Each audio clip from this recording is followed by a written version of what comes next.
Brachot, and again we're on Lamed Aleph Amud Beit 31b. So it says, the Gemara continues, it says, Ba'ani amatecha, the verse said, Ba'ani amatecha lo tishkach ed amatecha, that of the suffering of your maidservant, do not forget your maidservant. Which that's what it meant. Ba'ani amatecha means al lo tishkach ed amatecha, that you shouldn't forget her, and then v'natata ala amatecha, and you should give your maidservant. So Amar Rav Yossi, Barav Chanina. Rav Yossi, the son of Rav Chanina, said, Shalosh amator halalu lama. But why do I need 3 times? Why do I say the pasuk, the verse, have to say amatecha 3 times? Would have been enough to say amatecha, your maidservant, once. Why does it have to say 3 times? So Amra Channah, the Fnei HaKadosh Baruch Hu. So the answer is that Channah said to Hashem, Ribbon Shel Olam, Master of the universe, Shlosha Bidkei Mita Barata V'isha.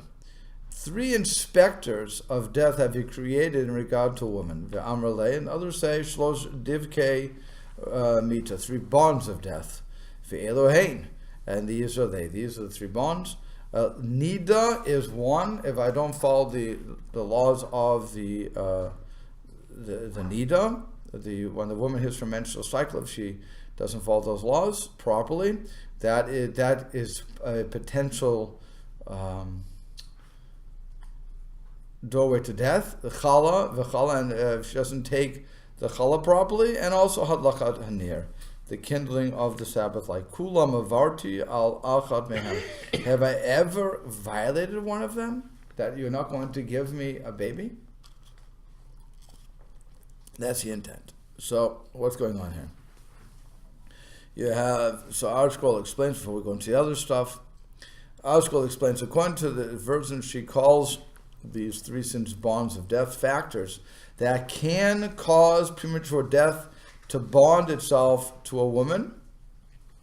And again, what that means is, like, if you look on the smoking packages, smoking may lead to cancer. Well, these things may lead to premature death. That's what the rabbis are telling us. It's not a guarantee that it's going to lead to premature death. It's just one of those possibilities, because these are the special mitzvot given to women. The nida cycle is, she's the only one, a woman's the only one because she has the ovum, so on and so forth. So she's the only one who has nida. And when she, if she did not follow those laws correctly, it is a punishment from the Torah of karas, of being cut off from the Jewish people. Then she has the special din of challah, the special halacha, the special law of taking challah from the dough. That again is given to the woman special, but if understand, it's not a woman's mitzvah at all. It's just that normally she is accorded this mitzvah because she is called the challah of the earth, if you will. So she gets to do that. Then the last one, so the first 2 actually from the Torah. The last one, hadlakat hanir, is not from the Torah at all. That's from it's a rabbinic injunction that the women, that the rabbis put upon the woman, because since she brought death into the world by giving her husband from the tree of knowledge, so she sinned, and ultimately she brought death into the world. So now the rabbi says she should bring light into the world. That's why she has to light candles in Shabbat. That's one thing. The second thing is, because she's the one at home, sometimes she would move the furniture, and if the lights are not on, if you don't have light in the house on Friday night, when the husband comes home from shul, he may trip over the furniture and may cause a fight. So for those who remember the old Dick Van Dyke show, the very first one was Mary Tyler Moore. So the way they used to start that was with Dick Van Dyke walking in, tripping over the footstool. Remember that, Bill? Mm-hmm. Okay. And that, of course, he would laugh it off, but it was that's what they were talking about. If when I walk into the house, I expect the furniture to be in a certain place.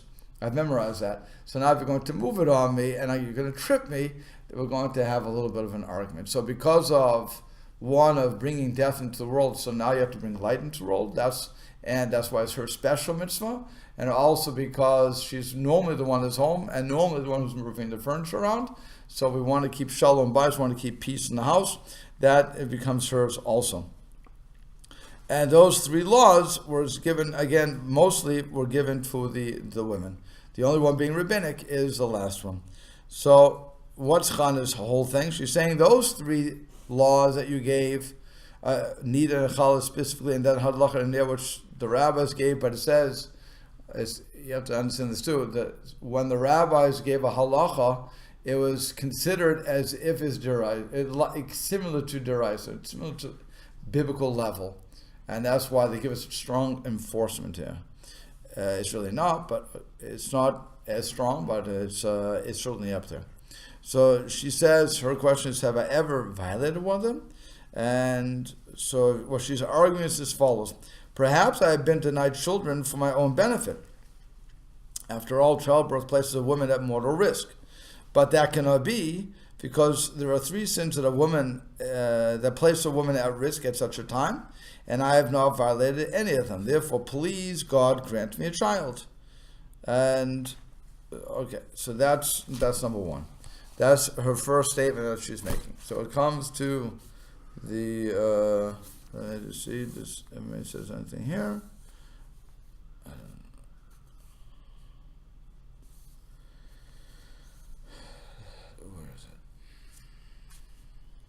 Okay, let's go on. Oh, it's on this page. Okay, there's another. Yeah, I'm sorry. Go ahead. There's another connection I thought of between Hadlakas Haner and childbirth. That women, many women have minhag, not all women, but many women have minhag to light an additional ner every Friday night once they have a child. So if they have a child, they light 1 additional ner. They have 2 children, 2 additional ner, etc. Now, my father said one explanation he heard was that because of childbirth, they certainly would have missed a lighting of candles on Friday night, and they want to make up for that by, now even though it's an oneg, I mean, even if a woman would have not done it because of health reasons, she's just too sick to do it, she can't light the ner, then she wouldn't have to light it. But anyway, despite whatever reasoning it might be, because of missing a Friday night, they want to add the halacha is you add oil, you add candle, whatever it is, so you add a candle. That could be. I like that one. It's very nice. That also may have to do with the bringing death to the world. Even though she brought a child into the world, maybe there's still something lacking because of women having brought death to the world, that this child is going to die. I don't know. Well, the child is bringing light into the world. The child is bringing additional light. That's right. But the child, it's like the Iyun Yaakov was saying, that when a woman is giving birth, to this very day, by the way, childbirth is still a very dangerous operation. Even though people do it every 4 seconds, I think the national average was, every 4 seconds somebody's giving birth. Even though it's become such a normal thing, is still a major danger. If you listen to anybody who's speaking right here, Ruth Hutt would be the first one to tell you that childbirth is not a joking matter, and people still die in childbirth, sadly. So what the Iyun Yaakov was saying, and certainly in his time it was even it was much harder back there. It was sekandas nefashos, endangerment to life back then, certainly, and that's why she's saying, maybe you saved me, maybe you haven't given me children because it's a sekandas nefashos, it's a danger to life, and therefore I wouldn't have had merits and I would have been killed. She said that's impossible because I fulfilled these 3 mitzvot. So it can't be that I have any possibility for dying. So she's trying to negotiate. It's an interesting negotiation, actually, that she's having with Hashem. That she's trying to figure out, and this, by the way, this is a very important thing to do.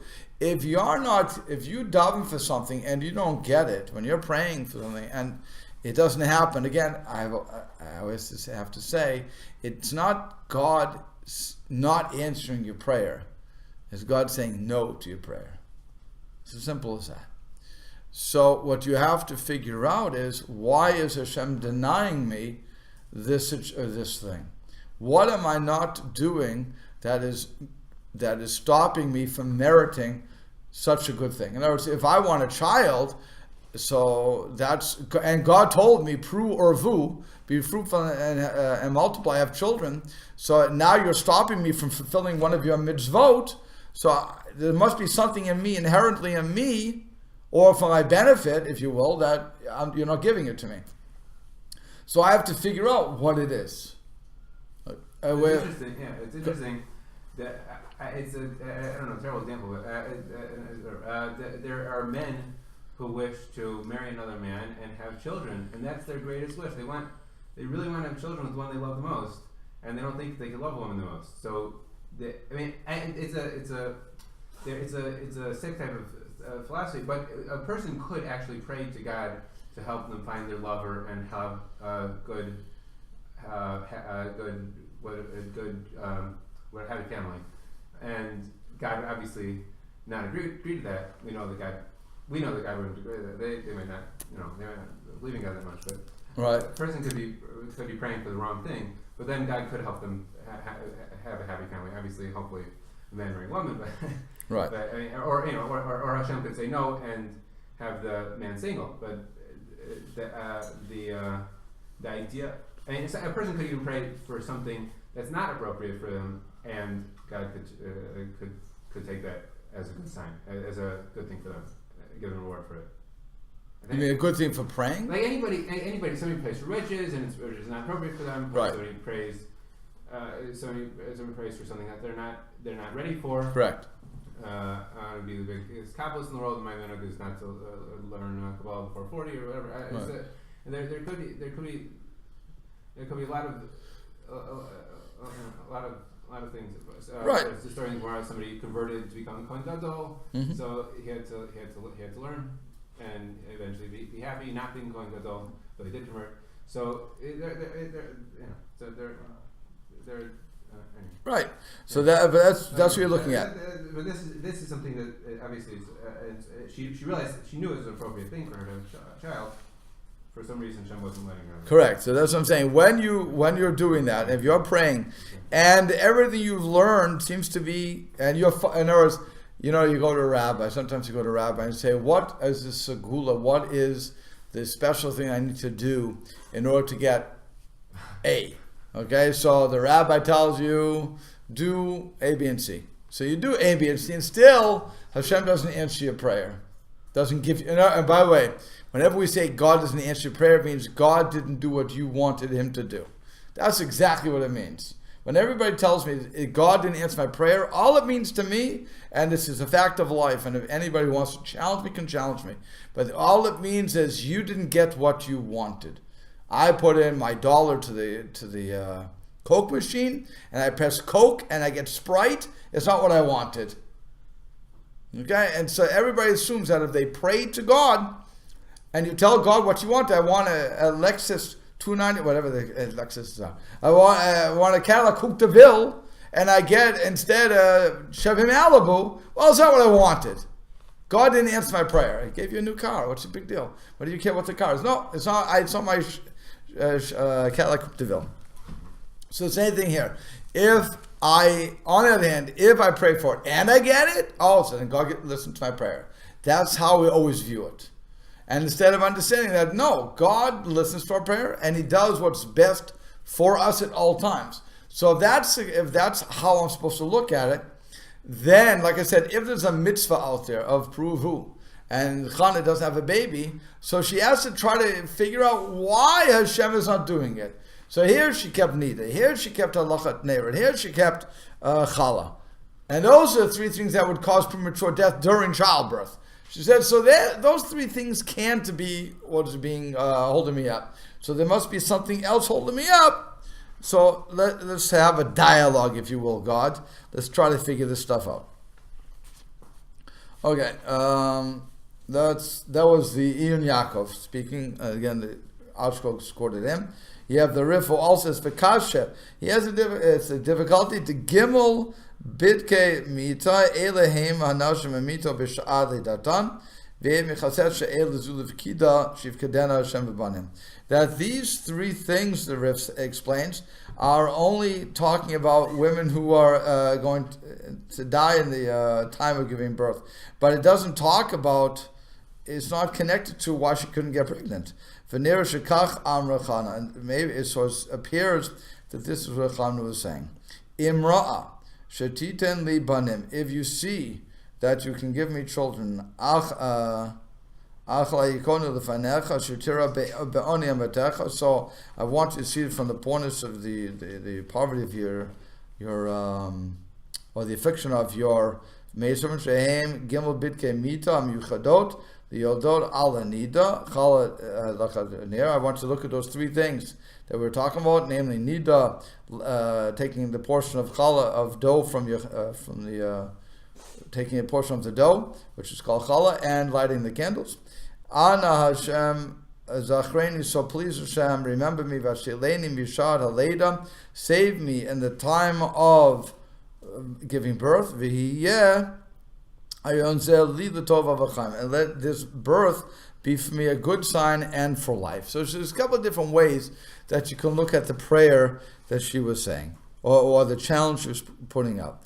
Then it says furthermore, and give your maidservant male offspring. Maizer anashim, what's meant by male offspring? So Amarav, Rav said, Gavra beguvrin, a man among men. That's what he wants. That's what she was asking for, a man among men. And again, we have an interpretation for that, namely, a man who is unique among his fellows, an outstanding man. Okay, so she wanted somebody that people are going to respect. She's going to have somebody, so let her have somebody good already. Okay, let's see. And the Yaakov, Yosef, says that it's the person shouldn't be too long or too short. Just right. You're looking for the right person. Okay. Shmuel Amar. And Shmuel said, Zera Shmoshech Shnei Anashim, an offspring who anoints two men as kings. Uman Inun, and who are they? Shaul and David. You have Saul and David. So what's going on here is her words thus constitute a prophecy. For indeed, Shmuel ultimately anointed Saul and David. So he gets to do two kings. Then Rabbi Yochanan Amar, Zer Shishakul Kishnei Anashim, a person or an offspring who is equal to two people. And what do we say to them? My Inun, and who are they? Moshe v'Aaron. They are equal. The person will be equal to Moshe and Aaron. Shneim, as it says in Tehillim, that Moshe v'Aaron kohanav v'Shmuel v'korei Shmuel. Moshe and Aaron among his peace, and Shmuel among those who invoke his name.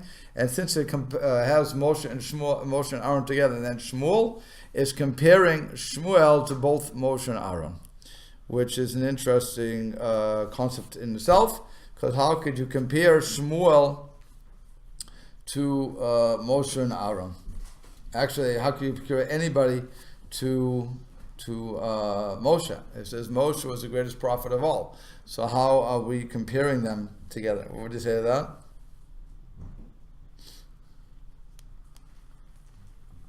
Anybody?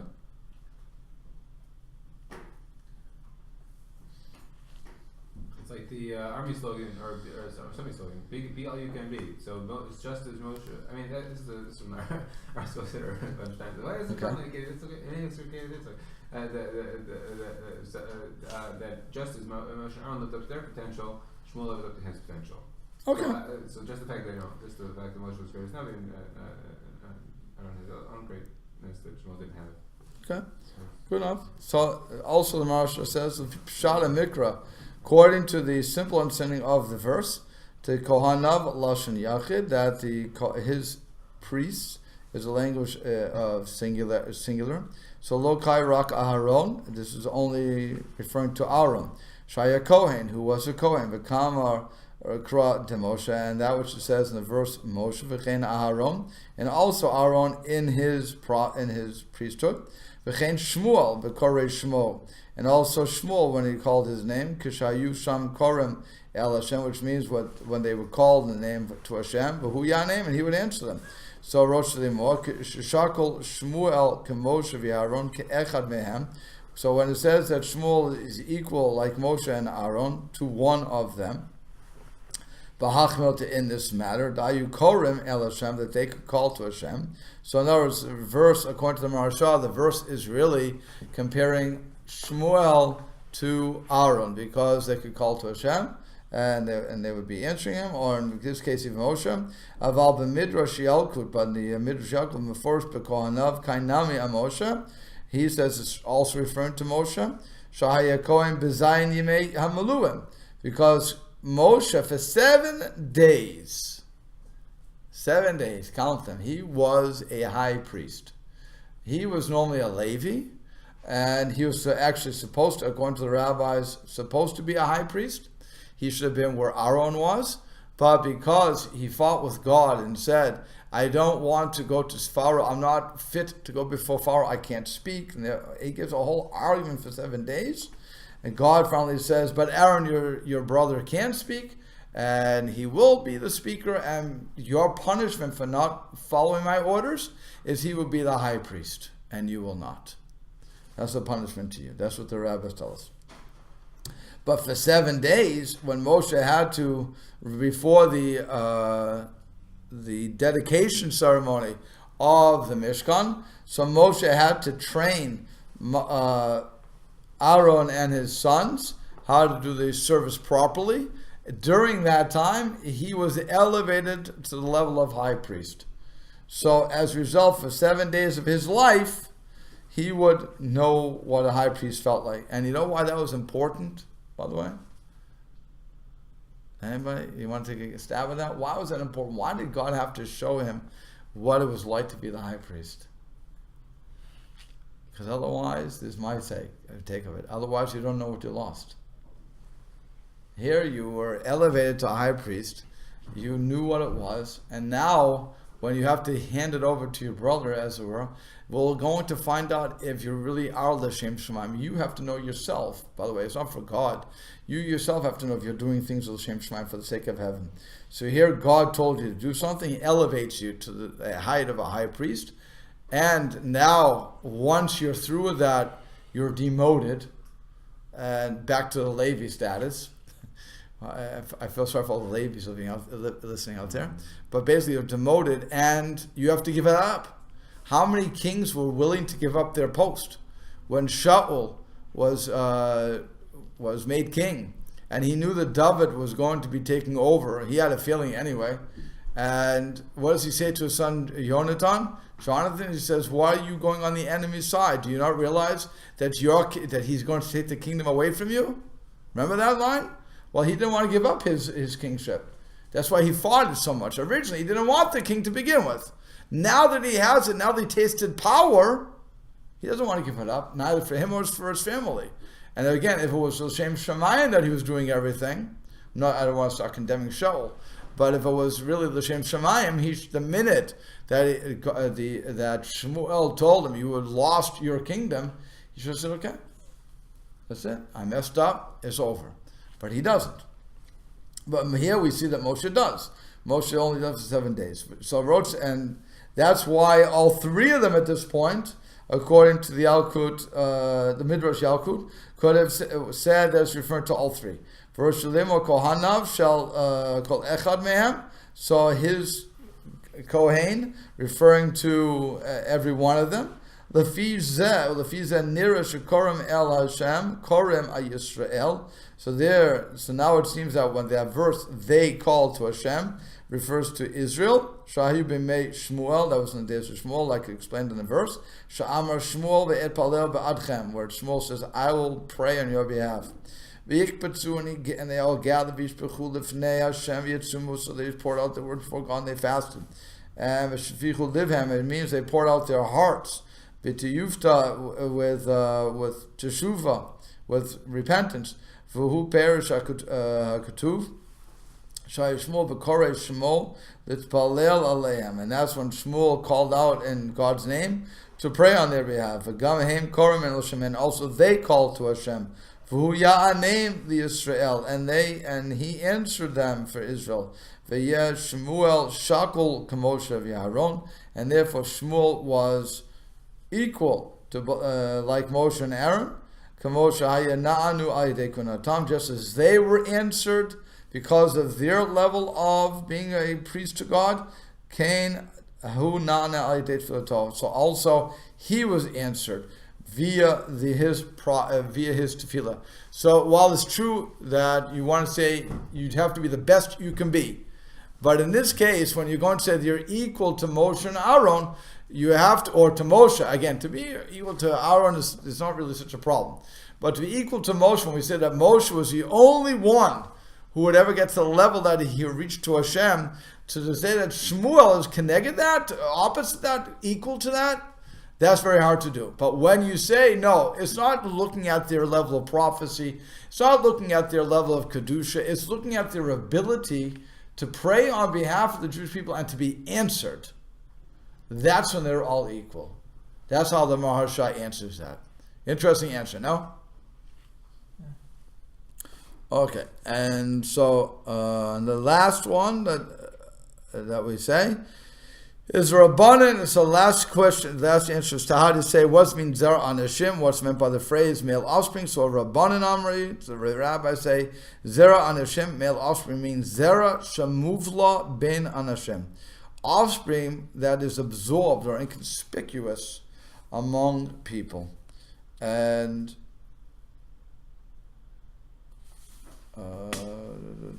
wait 1 second, please.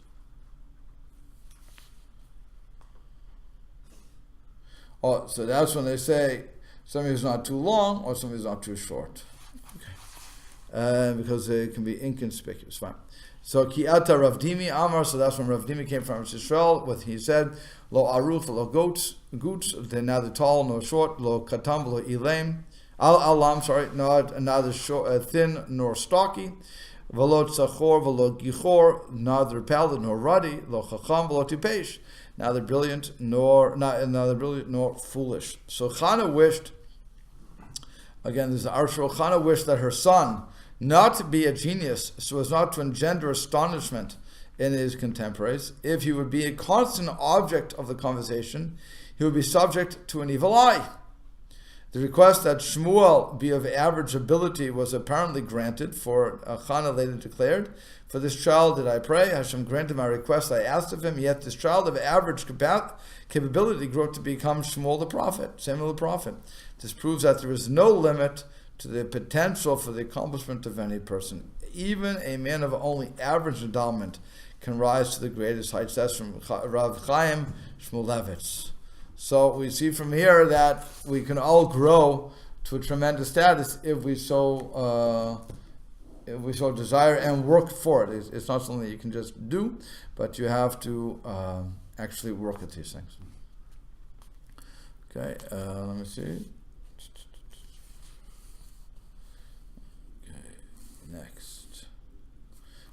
Next. So then it says, Channah's prayer and Eli's blessings were fulfilled. Fine, so Channah goes home and she gave birth to Shmuel. The Gemara resumes what that scriptural text relates. Channah's interchange with Eli upon her return to Shiloh. She has to come back and she's going to bring her son. And she's going to have Eli bring up her son. So it says, I am the woman who stood with you, praying to Hashem. So Amar Rav Yeshua ben Levi. So Yeshua ben Levi said, Mikan sha'asu le'sheh b'toch arba amot shel tefillah.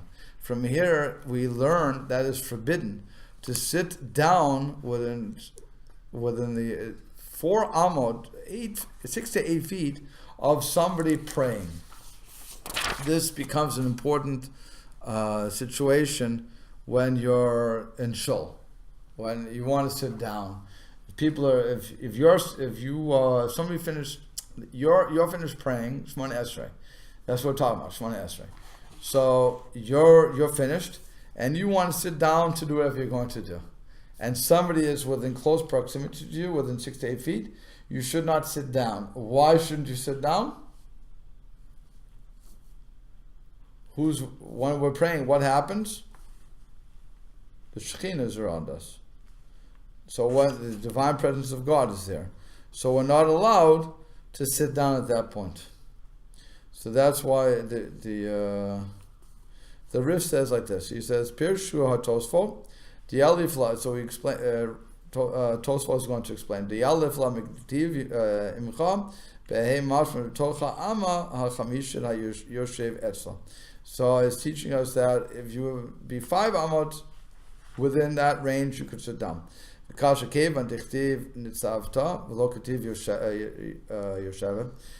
but the Rif is arguing, this is difficult, is since it's written, you stood, and it's not written, she sat, that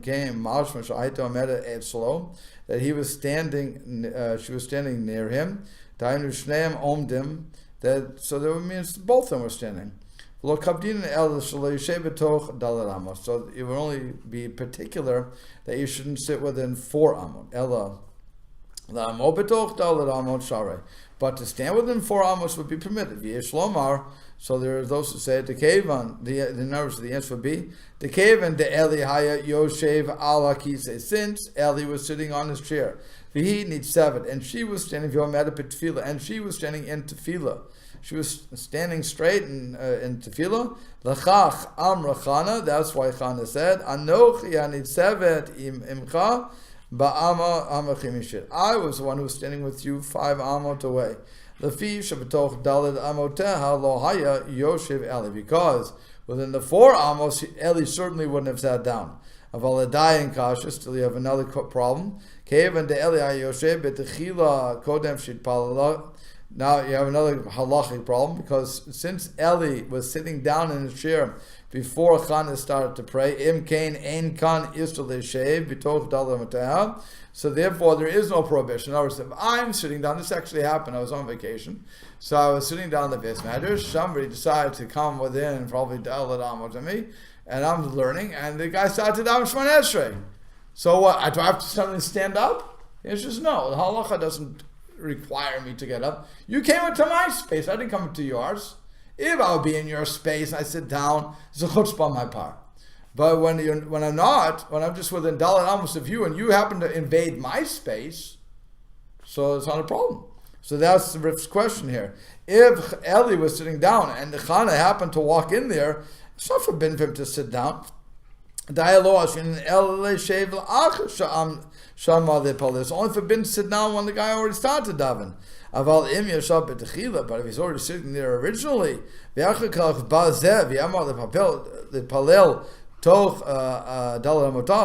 but now he comes and stands there within 4 amot. So later on, he doesn't have to get up. Maybe she was being more stringent on herself. Maybe she was just being more stringent to go 5 amot away, but on her own. So from here you learn v'dan l'chol adam, and it's a halacha for everybody. Shekavar amad l'papel, that already is standing up there to daven. Also l'shev achachach adam achav arba amotav. That you can't stand. You can't sit 4 amos. So in other words, practical halacha. I walk into shul, and somebody is within 6 to 8 feet of me, and they're davening. It's Shemona Esrei. Okay, it's only Shemona Esrei. Not telling any other part. Then I cannot sit down, even to study, to do whatever I'm going to do. I cannot sit down. I have to stand up. If, on the other hand, I have already been there, and somebody invades my Dalet Amot, my 6 to 8 feet, I am not under any compunction to stand up. The halach will also yell at me and say, wait a second, that's only if they're to the side of you, but if they're in back of you, I think, back or front, I forget which one it is. There's one part where I think it's in back. I think it's in back. I'm not sure. We're supposed to get up, because you should not be sitting down if you can if that happens. I forget where it is, back or front. That's a minor point that we're talking. Okay. So let's go on. Okay. So Channah continues. He says, El hanar azeh hipalalti, for this child did I pray. So why is she emphasizing this child? So Amar Rabbi Elazar said, Shmuel mora halacha livnei Rabbo haya. Shmuel was guilty of having rendered a legal decision in the presence of his teacher. One thing you can never ever do is if your rabbi, while your rabbi is sitting there, if the rabbi is asked a question, you know the answer. You're not allowed, and he's your rabbi, he's your personal teacher. He's not just any rabbi in the world. It's your personal Rav. That's the one you go to for all your learning, everything else. He is the one you see as a guide. Again, it's not just any rabbi. Any other rabbi, who cares? But it's your personal Rav. So if your personal Rav is here and they ask a question to that Rav, and you know the answer, and he didn't give you permission, you answer the question in front of him, you are deserving of death. Now, we're not going to give you a death sentence from the courts. We're talking about from God. God says you overstepped your boundaries. That is a death b'dei shamayim. You're because you're acting, you're being very arrogant to answer in front of your Rebbe. So Shmuel apparently taught a halacha in front of his teacher. Shneimar, it says, v'yishchatu et apar ve'aviu et hanar el Eli. They slaughtered the bull and brought the child to Eli. So the question is mishum v'yishchatu et apar ve'aviu hanar el Eli, because they slaughtered the bull, they brought the child to Eli. So what's the connection? What's going on here is Amar lehen Eli. Eli said to them, Kiru Kohen leite v'lishchot. Summon a Kohen and let him come and slaughter the sacrifice. Chazan hu Shmuel dahavu mahadre batra Kohen lemishchat. Shmuel saw that them going about after a Kohen to slaughter to perform the slaughter. Amalahu, he said to them, Lama l'chul ahadore batra Kohen lemishchat. Why do you have to go to find a Kohen to slaughter? Shechita bazar kashera. Slaughtering a sacrificial animal can be done by a non-Kohen. There's no problem for that to happen. So Aituhu lekami to Eli. They brought the child to Eli. Amra le minala. So Eli said to him, from where is this matter that a non-Kohen that's valid for slaughter known to you? So Amra le. He said to Eli, Mikativ v'shachad Kohen. Is it written the Kohen shall slaughter? It says Vikrivu haKohanim Kativ. The Kohanim shall bring near is what is written. So it implies Mikabala ve'elich mitzvah kahuna, from the receiving of the blood. In other words, that's the commandment of the kahuna. That's what it has to be done by the Kohanim, the high priest, the priest. Mikan the shchit. So from here, the shchit of the kshera bizarre. From here we see that the slaughter of the offering, which precedes the receiving of the blood, is indeed valid by when done by a non-Kohen. Amalei, Eli said to him, Meimar shapir kai amrat. You have spoken well. The law is indeed as you say. Mihu, however, mora halacha b'vnei rabach. You are, nevertheless, you taught, you have rendered a legal decision in the presence of your teacher, me. Okay. V'chol hamora halacha b'vnei rabo chayavita. And anyone who teaches a halacha in front of the Rebbe is liable to death, as I explained. Again, that's premature death. So Channah heard this, and she cries out to Eli, Ana isha nisevet imcha v'zeh. I am the woman who stood with you. Recall how much I've done for this child. Forgive him, and don't take him away from me. So Amala, Eli said to her, Shifki li de enshe. Allow me to punish him, not to pardon him, which would spare him from punishment. Uve'ina rachme v'yahiv le rabba mineh. And I'll beseech Hashem for mercy, and He will grant you a son who is greater than this one. Amalei, she said to him, Elanar hazeh palalti. I don't want another one. I prayed for this one.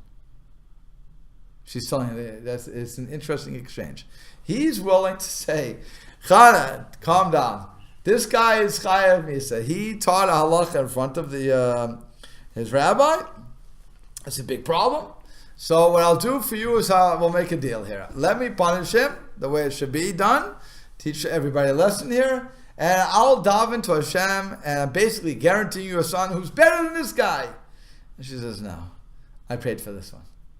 I don't want anybody else. That's the love of a mother. That's one thing. Okay, so now let's understand what's going on. Again, the death of the hand of heaven.